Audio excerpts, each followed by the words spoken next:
Hello and welcome to Terrorism POS 3711, and this is chapter 4. So we're going to look at terrorist violence and the role of the media. We're going to quickly just go over this and look at some things to highlight.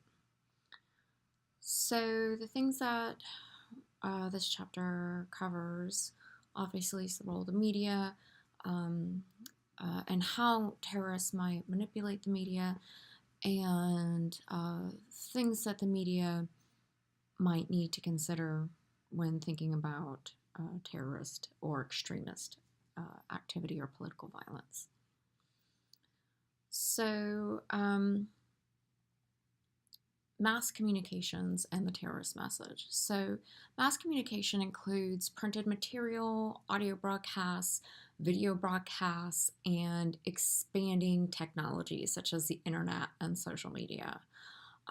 So for terrorists, efficiency and timeliness are critical to mass communication. They need to get out their message as soon as possible, right? They don't want to get it out too soon, because if they get it out too soon before it's time, then people might be confused and not really understand the context of what the message might be about. If they wait too long, then they risk the chance of missing the moment. Okay, so it's important to make sure that they have they get their timing right. So the media can be very important for disseminating that message. So in your book shows this picture. This was a picture that the government had put out right after the initial 9/11 attack in 1993. I'm sorry, the first bombing of the World Trade Center. It says, "Help us find the missing terrorist before he finds more innocent victims." And so it's basically, help us. If you see anything, report anything, that kind of thing. And you can read more about that in the book. I think they show that on page 74, and the contagion effect when they talk about that. And we'll talk more about that in a minute. So, understanding the role of the media. So there are a few main ways in which the media gets their message across. Print media, radio and television, and internet and social networking media. So print media, that was the earliest method, relied on still even through the 20th century. So governments understood the need to shut down these presses. So, excuse me, basically what would happen is these extremist groups or terrorist groups, they would get a hold of their own presses, and they would start making pamphlets or posters, these kinds of things, and disseminate their message that way to people, put them up around town, or hand out pamphlets to people. And governments understood the effectiveness of this, and so they would try to find these presses to try to shut them down, etc. Radio, that is still even used today. It's used to reach large numbers of people where TV, they're not able to receive uncensored TV, right? Where they don't feel like they're not going to get their message across through, say, news outlets, okay, through Fox News or CNN or this kind of thing, or Al Jazeera, locally, like in Qatar, etc. So what they'll do instead is, in areas where people have large access to shortwave radio, for example, in Latin America, where people will actually use them, right? They will disseminate their message that way, through through shortwave radio. This actually happened in Brazil in the 1980s, where an American ambassador was kidnapped, and shortwave radio was used to disseminate their message and try to get the American government to meet their demands. Television, this is a very popular method because of the instant visual impact that can be gained through the use of this. Most people have access to television, and so they can use it to their benefit. Internet and social networking, this is the newest method. Okay, it's gotten to the point where literally people like ISIS will actually hire social media experts. People they recruit who have social media and technology savvy. They'll interweave like music, sleek videos, all this type of stuff into what they're doing to try to attract young viewers and recruit new people. They'll get some of their jihadists to even make like blogs, to live tweet various, I'm sorry, what's the word I'm looking for? Like engagements, like war engagements that they're engaged in, like out in the field, or sometimes just their everyday lives, like mundane things that they're doing to show that they're just like everyday people, right? Which they're kind of not, but they do that too, right? To show that they're like eating McDonald's or whatever, and that being a terrorist is kind of cool, right? So they do that, and they use it quite effectively, actually. From a sort of political violence point of view, it was used during the Arab Spring, from both the standpoint of the people, but also the state got involved and started to try to disseminate their message that way. People were live tweeting the Arab Spring, and actually that's how the Arab Spring got started and spread across Northern Africa and through the Middle East as quickly as it did.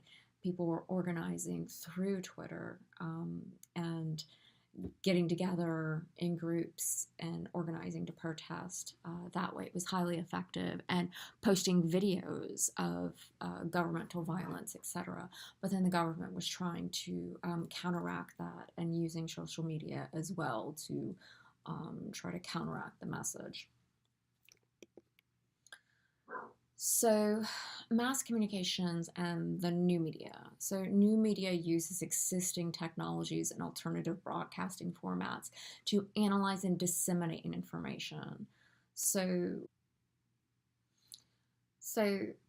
some examples of the new media would be things like, the talk shows where people are going on there and they're political pundits and they're spinning things and they aren't necessarily experts. Political talk radio, that sort of thing. They talk more about that on page 68, so make sure you take a look at that. So, reporting on terrorism. One of the things about this is that the media isn't always consistent about which incidents they report and how they report them. So one of the examples that your book gives is thinking about the war in Afghanistan post 9/11, right? So they talk about the difference between how Al Jazeera reported about that and about how the United States media reported about what was going on in the Afghani war, and still that sort of dynamic, right? Because the war is still continuing some 15 plus years later, right? So the U.S. focused on U.S. troop losses as well as talking about Allied losses as well, other countries that are fighting that are allied with the United States, but mainly focusing on U.S. Troop losses. While Al Jazeera, who was embedded on the ground, was focusing on civilian life lost and the numbers of civilian life, and trying to report that, and they would talk about how U.S. numbers of civilian lives were being grossly underreported, and showing images of people and civilians and the impact that it was having from their perspective, as opposed to U.S. troop perspective. And so this is one of the things that we talk about when we think about the media. You know, what is the perspective that they're taking when they are reporting? What's the angle? This is one reason why when I mention that it's important to consider a variety of news sources, right? It's not necessarily that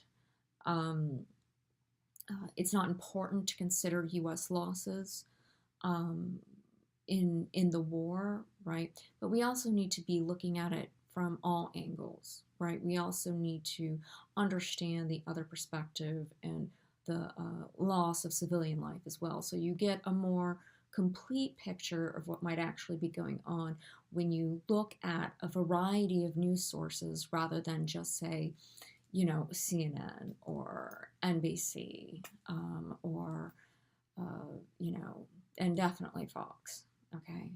So it's important to look at a variety of news sources when you're considering these topics, and particularly something as potentially incendiary as terrorism or political violence. So reporting on terrorism, factors that influence reporting. One of the big things is market competition, okay? So news agencies, unfortunately, they have to pay the bills, okay?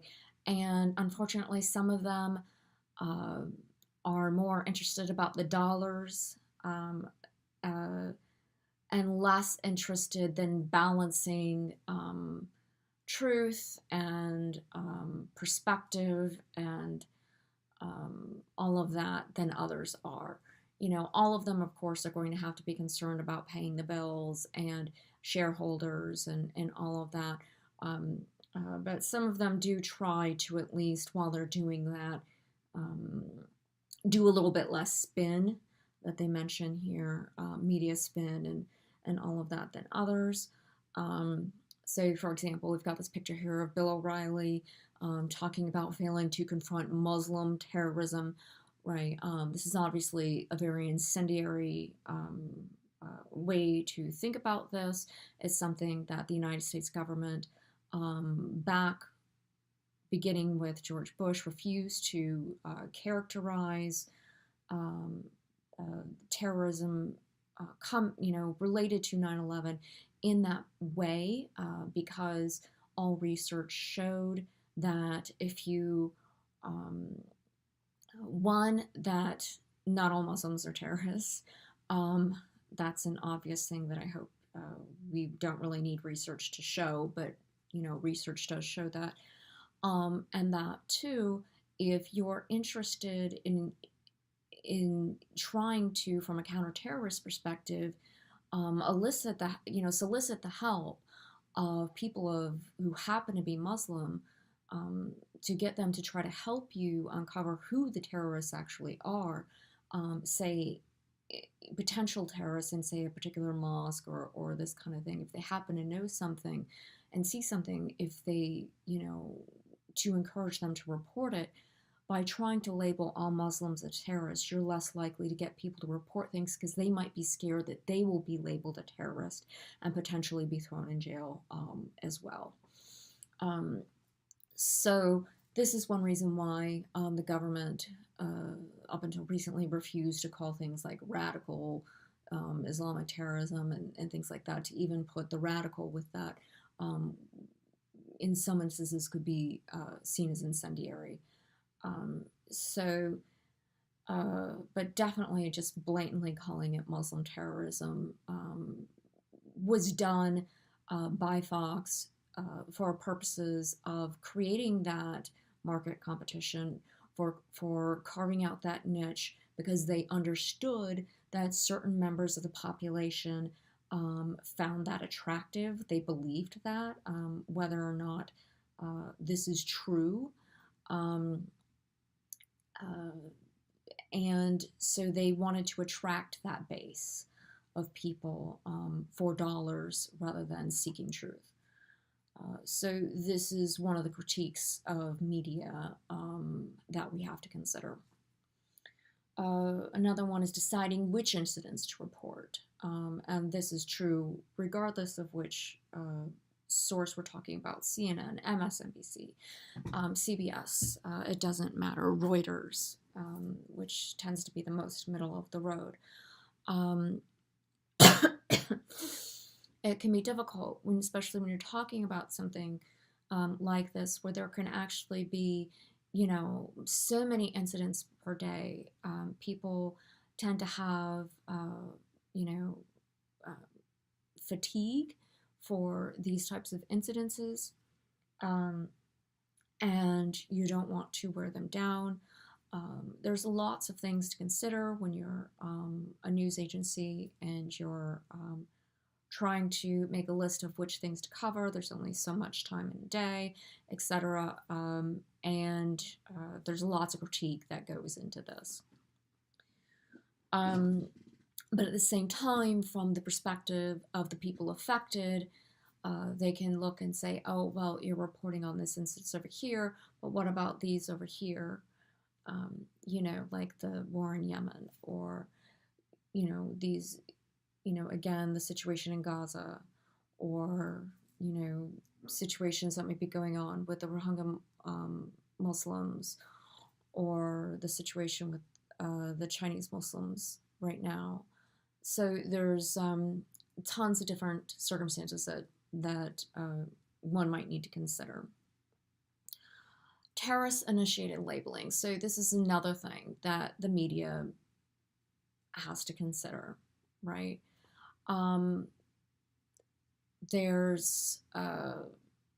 They often engage in euphemistic language.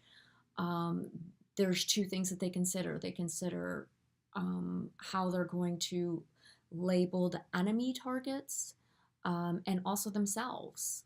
Okay, and when they're thinking about enemy targets, they typically are seeking to dehumanize them, right? The governments, whether it's individuals that they're targeting, they want to dehumanize them, right? To make them seem as less than for some reason, right? For whatever their particular reason. Okay. When they label themselves, they want to elevate themselves, that they are some vanguard of some just cause, or they're martyrs, right? Or the people who have died are martyrs, or they will be martyrs if they die, that kind of thing. So they elevate themselves to some, holy or just position. So the battleground, the war for information high ground. So there's practical considerations when using the media. Terrorists and their supporters, they're going to use their time-honored techniques to attract media attention, and there's three main ones, okay? Number one, first and foremost, they're going to disseminate for the cause. They want to disseminate the information, get it out there, everything about their cause, to get people to know about their cause, for many people to know about their cause as possible. Okay, they want to deliver message to their supporters, right? See, look, we're down for the cause. We're doing the things that we said that we're going to do, right? We're delivering on that cause, and we're delivering. So number three, they see it as the front in the war to shape government policies, okay, and to influence hearts and minds, right? So terrorists, manipulation of the news scoop, okay, so obviously the news scoop, from a media perspective, that's first to report breaking news. They want to manipulate that as much as possible, right? Because that's their one shot, one kill, I guess, pun intended, right? They want to get their most bang for the buck in that initial thing before the media has an opportunity to react and try to think about what just happened and perhaps change strategies, right, to try to manipulate the situation.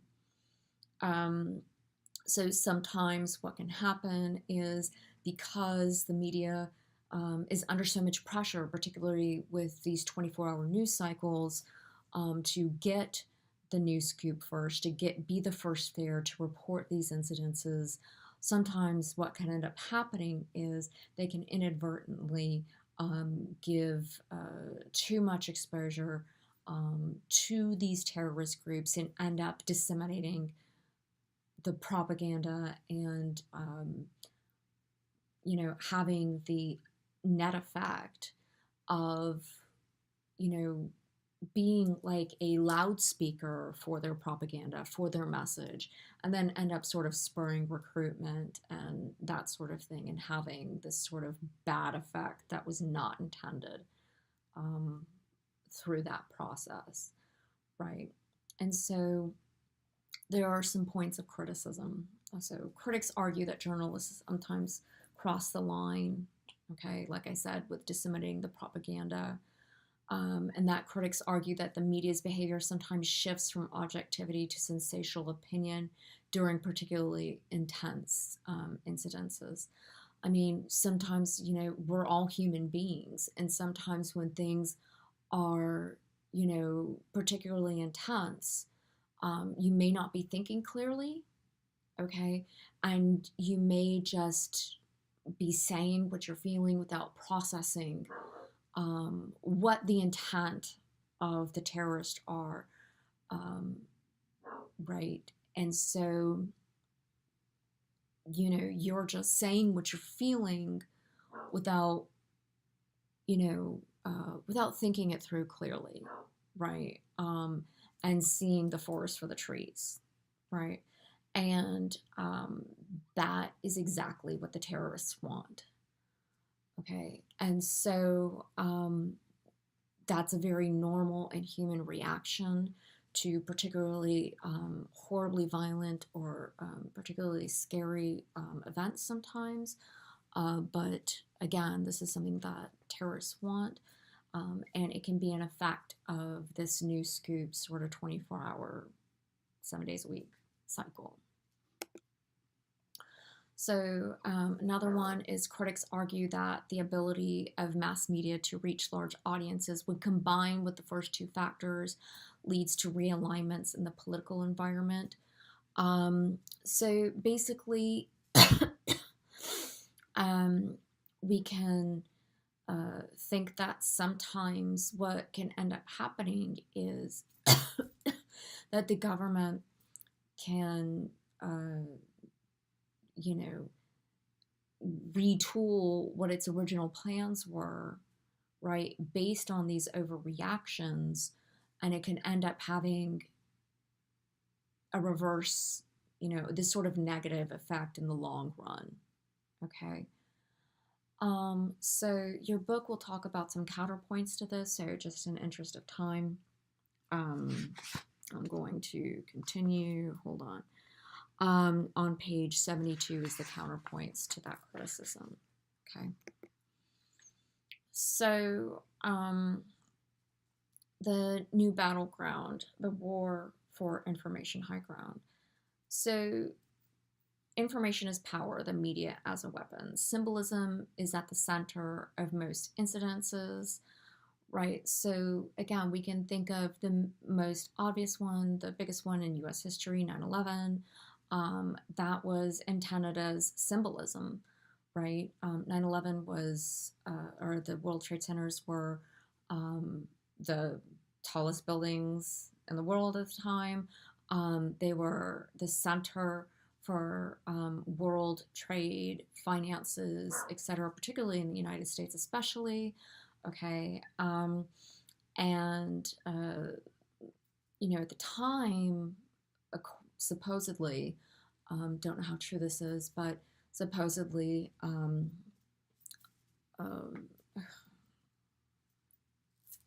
Osama bin Laden did not think that the World Trade Centers would fall. Of course, he didn't know when uh, how the planes would hit, like how low they would hit, right? And that had a lot to do with the fact how they fell,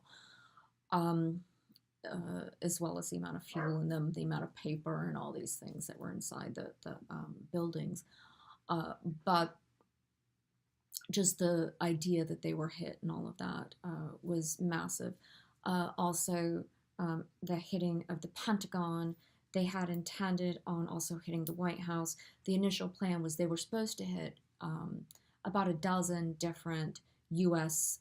National Monument type sites, things like the Golden Gate Bridge and some other sites around the country. So all of these sites were symbolic American, symbols that were meant for visual impact, meant to strike terror into our hearts, right? And to see that we were vulnerable, right? So information can be wielded as a weapon, obviously, right? That can be used too. We can look at the current situation with Russia from a state perspective, state terrorism, right? Where Russia is attacked our elections, right? And one way that they were able to divide us and to cause so many problems was that they very easily, because anybody can Google it, knew that race relations in our country were a big issue. So they had a lot of fake accounts, fake bots and stuff created as, say, African Americans and, poor white people, etc., set up to try to divide us against one another. Some real counts that set up fake protests in different parts of the country, and to encourage African Americans to stay home and not vote, that sort of thing, right? So that information can be wielded against people, right? You can also look at, there's a box on WikiLeaks on page 72. That's another thing related to information. And please look at the case of Hezbollah attacking with the hijacking of TWA. That's on page 73. So the contagion effect, that's really important. And that's the theoretical influence of media exposure on the future behavior of other like-minded extremists. So basically that's when somebody, or like the copycat effect, sometimes people refer to it as, somebody sees something on TV and they are influenced by that, okay? And so they go out and they do the same thing. Okay, and so that's one concern that people have to in relation to media, and this is one thing that terrorists have. They hope that the media will influence as well, right? So, for example, we can think of ISIS right now, or ISIL. One of the things that they've realized is that they're losing the war in relation to territorial gains, but they've said that they want people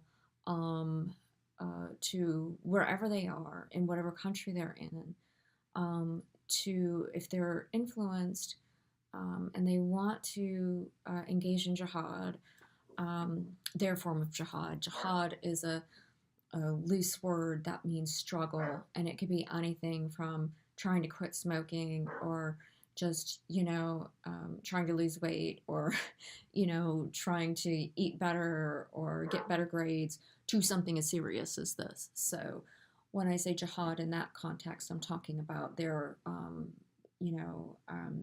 twisted form of jihad, okay? So if you're interested in engaging in their form of jihad, you can do so at home. And they have their online guides to create bombs and all of that that's available on the dark web. And you can do that, right? And so this is what they hope, is that people will see things on through the media, online, through the media, on TV, etc., and that they will go out and do things themselves, right, through this contagion effect. So while they can be experts, these terrorist groups, at spinning the nature of violence and all of that, governments can also do this, okay? And so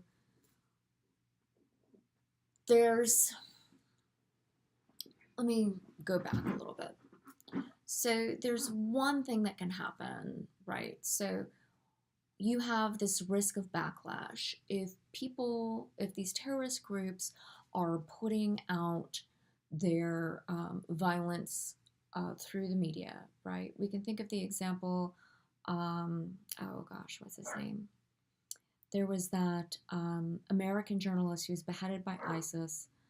And when they did that, okay, they thought that they were going to get the United States government to capitulate. They thought that they were going to get, people were going to be terrified and all these things were going to happen. But they ended up receiving backlash, okay? And that's the risk of backlash that we're talking about here. They also did something where they captured a Jordanian Air Force pilot, and they put him in a cage and they set him on fire alive, right? They expected to get the Jordanian government to try to stop bombing them. Instead, what they ended up having was the king of Jordan himself getting in a fighter, jet and like going after them and, all this kind of stuff. So, what they received massive backlash. Okay, what backlash can happen is that the governments will then turn around and twist what, not in these senses, they don't have to twist it per se, but they can harden their stance. Okay, and in instances where they're the ones that are innocent of the violence, and whether or not these governments are wholly innocent, some would say would be up to debate, but they can be experts at spinning that nature of the violence to the media, and regardless, they have the ability to harden their stance. It is rarely the case that what will end up happening is you will have the government to capitulate to those demands. So you then have to be concerned about issues surrounding the freedom of press and regulating the media. Okay, so because what can sometimes happen is, so I have this picture here of the American soldiers who were guarding the alleged terrorists at Guantanamo Bay. It's since come out that most of these people were completely innocent, like the overwhelming vast majority of them are completely innocent, and only a very small minority of them actually did anything wrong or had ties to people, right? But then the question became, once we finally realized that they had been there for so long, they were potentially radicalized, now what do we do, right? So, especially because of what we found out here, okay, these pictures came out that were leaked of US soldiers torturing these prisoners, trying to get them to confess to things that in many instances they never did, things they never did. in what we now know were the overwhelming majority of cases. Most of them never did anything. In these horribly cruel and sadistic manners, that the way that they were tortured, naked with dogs on them. Some of them were penetrated with objects, raped with objects and things like this, and peed on, and you name it. I mean, just a horribly horrific manner. And all of this came out.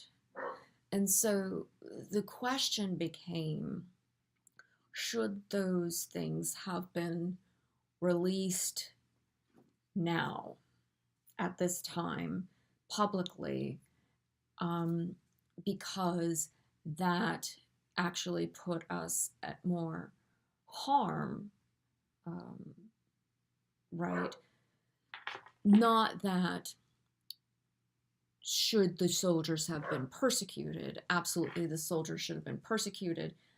And I'm not taking a stance here. I'm just presenting a position that people talk about, okay?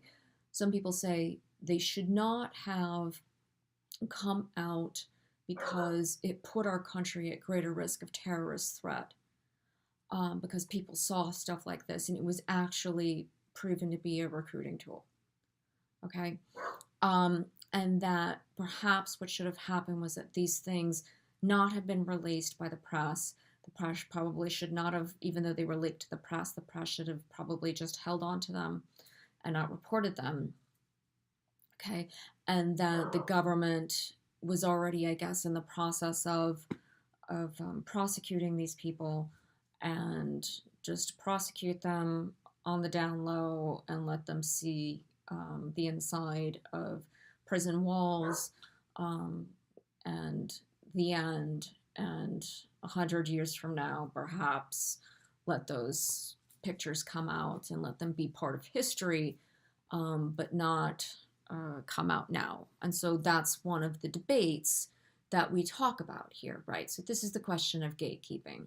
Should they be self-regulating? How much should the government release? How much should journalists be engaged in self-regulating? Okay, media gatekeeping. All right, so there are some conversations about that on page 75 to 76, so please look at that, and in the box in chapter perspective of 4.2. So this is when the freedom of press and regulating the media, the regulation of free press. So governments selectively release information or release none during terrorist incidents. So this is what I was talking about. Should, how much should be released when potential threats to national security are in question, right? A number of democracies have state-run semi-private radio and television stations that will safely report information that they deem necessary, right? And freedom of the press and regulating the media, the state-regulated press. State-regulated media exists in environments in which the state routinely intervenes, even in societies that otherwise have a measure of democratic freedoms. And so this chapter sort of invites you to wonder what types of innovation take place and what kinds should take place, if any, right?